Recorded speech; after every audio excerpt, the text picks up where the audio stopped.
My name's Jonathan Mitchell. This is week 1, 7 dimensions of wellness. The first is spiritual, which I believe is based on your beliefs, your values, your morals. Um, this is what allows a person to grow. This is how we assess whether or not what we're doing in life is right for us, if it sits well with us. The next one is social.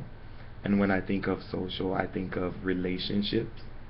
And this is what allows us to build relationships with people, um, how we identify a connection, or the textbook says intimacy.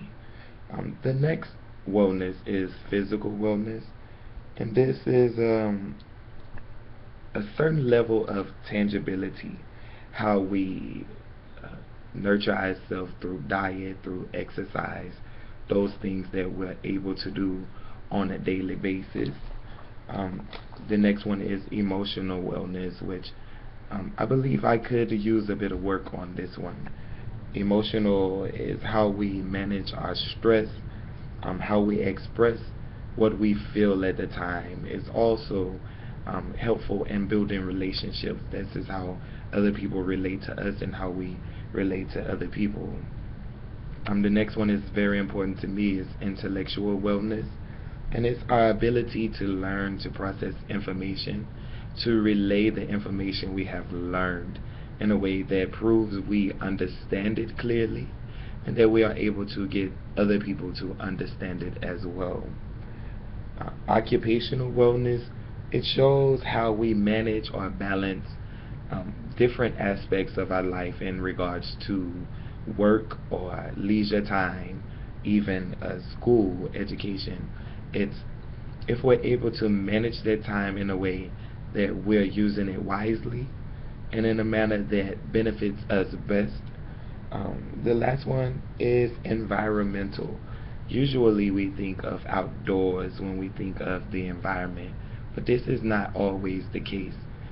This aspect of wellness helps us to uh, improve our community with information, also with education, education the community on those aspects that don't just include diet or exercise, but something that benefits us as a whole, as a community. When I took the assessment in our textbook, the thing that surprised me most, which I should not think is so surprising, is that I don't get uh, the required amount of hours or the ideal amount of hours of sleep a night.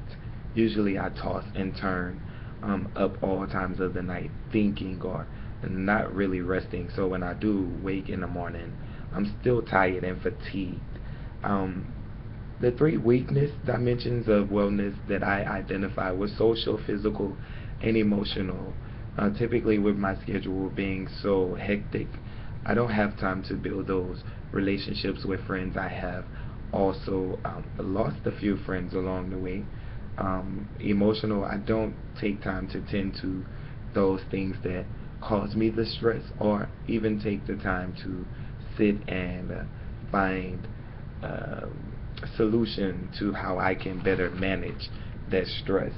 Also, um, I did identify my three strongest dimensions as spiritual, occupational, and intellectual, which becomes it comes natural to me.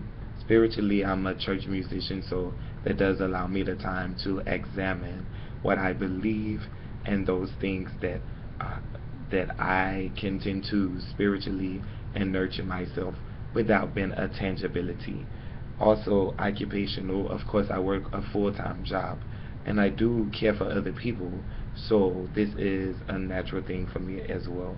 Intellectual, I do participate in school, so I have this homework um, most nights out of the week, and even when I'm not doing the homework, I do research or you know read on my free time.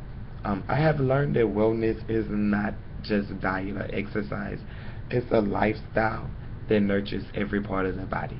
And in identifying those three weaknesses, I do plan to start to allow myself the time to assess my concerns or assess those things that cause me maybe stress or may have set me aside, or some of those things I am passive towards.